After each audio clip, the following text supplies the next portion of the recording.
Hello everybody, welcome back to Firefield Junction and welcome to part 2 of the DCC fitting video for the Bachmann Class 159. So in the last video we did the motor unit, which is just here.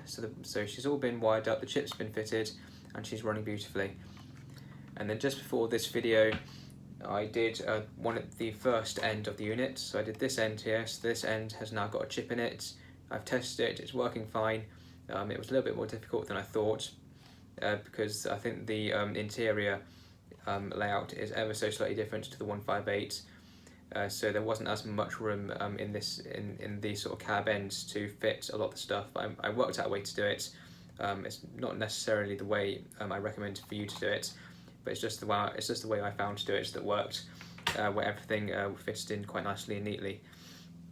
But anyway, sorry about that. So here we've got the other end unit. I've already taken the body off because I don't really need to show any of that. But in case you're wondering, there's just a screw at each end. Then the body just unclips because it's got several clip points. It looks like it's got 4 clip points on each side, but they're fairly easily. They are quite easy to unclip. So you just very gently prise the body away from the chassis. Very gently just ease it downwards and eventually it will just come off quite easily. And now that the body's off, we can see how she is as a DC model. So if I just hold it up to the camera for you, we can see we've got a little circuit board in this end here. Then we've got a couple of wires coming out, a little socket here. Then the wires go down into a little lighting board inside the body there, where all the LEDs and everything are. Now first things first is we just need to unclip the body from the chassis, and that's nice and easy. Just very easy, gently pull the socket out and the body just comes off, and then we can put that to one side because we aren't going to need that to the end now.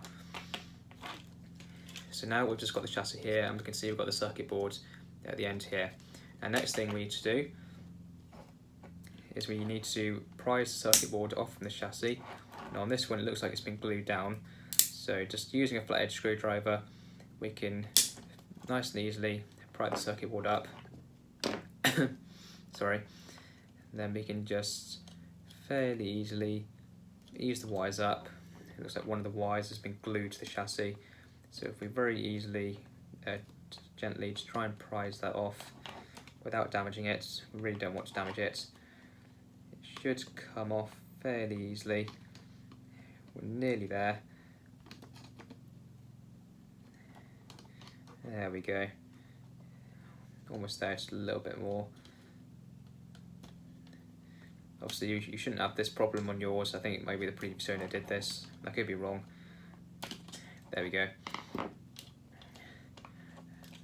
So now the circuit board is free from the chassis and we can see we've got 2 wires coming up from the bogie, and what we need to do next is we need to disconnect these pickup wires from the circuit board. So if we just grab the soldering iron and we can just, should be nice and easy, just disconnect the circuit board from the chassis. Let's shake the wires shouldn't be glued to the chassis. It looks like they might be though. So it looks like the circuit wires might be glued to the circuit board. They shouldn't be. If they are, then I'll quickly come back in a moment. If it is more difficult than it should be. Yeah, the wires don't seem to want to come very easily. Oh, there we go. There's one of them. There's the other one going to come. Okay, the other one doesn't want to come very easily. I had a similar problem on the other unit actually. Okay, no, it might be okay. We just try again. There we go. So now the circuit board's free, and we can see we've got the 2 pickup wires there just sticking out of the chassis, and then we've got the circuit board itself. So then what we need to do is we need to simply take the red wire from the chip and solder it to the red wire from red pickup wire here. The black wire from the chip needs to go to the black pickup wire here. And then, this is where things can get a little bit complicated, is if I just hold the circuit board round, what we need to do is then using a small piece of wire, we need to link, if I just hold it a bit closer, we need to link this side here, this solder pad here, to this side here. It's a little bit blurry. Yeah, so we need to take a bit of wire, solder this side and this side together, and then what we need to do is the yellow wire from the decoder needs to go to this section here, the white wire from the decoder needs to go to here, then the blue wire from the decoder needs to go to here. So I'll do all that, then we'll come back, and then hopefully it should make a bit more sense. So I'll see you in a second.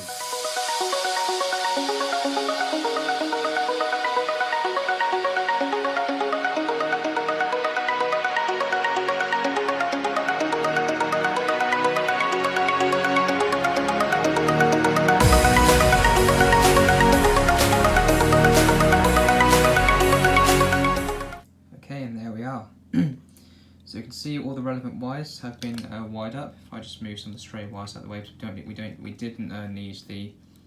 don't need the green or the purple. So if I just try and move those out of the way, so you can see there that's a circuit board. So we can see we've got the sockets at this end, and you can see we've got the white wire soldered to here, the yellow wire soldered to there. We've got the blue wire soldered to under there. If I just try and move the yellow wire out of the way a bit, you can see that. And then using another spare bit of wire, you can see we've then linked the two pads here and here, and you really need to make sure you do that, otherwise it won't work. And then we can see we've got the red and the black from the decoder going to the pickup wires, so this basically provides the chip with power, and then we've got the relevant function wires coming off to then provide the lights with power. So now what I'll do is I'll get everything secured in place inside the unit, we'll get the body back on, couple everything back together, and then we'll see, then we'll see what she's like. Okay, here we are. Sorry about that. I keep coughing, I need to stop doing that really. But yeah, here we go. She's on the track, she's coupled up, all of the chips have been fitted, everything's been programmed. All I really need to do is just change her address. She's still the standard number 3 at the moment, so that's all that it needs doing really, but she's on the track, she's ready to go. So if we just put her lights on, there we go, we can see we've got the headlights there, and if we change direction, we can see we've got the tail lights, and if we head over to the other end, you can see she's got the headlights there. If we change direction again, you can see we've got the tail lights. So the last thing to do is get a run around the layouts and show what she's like now.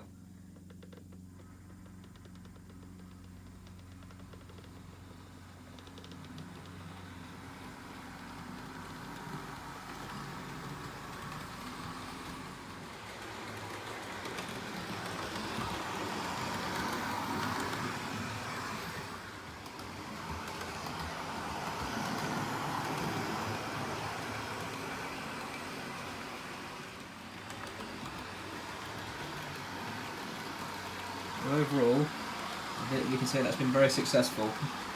Everything's working fine, she's running nice and smoothly, much better than what she was in DC. The motor's definitely quieter, and it's definitely a lot smoother as well. Yeah. Very good, I think. Well worth the effort. So the next thing now will be a sound decoder for her. But I think this lens decoder that's in the centre unit will do for a while. It's so smooth, it's really good. Yeah, overall very successful. I hope this has been helpful. Thanks for watching.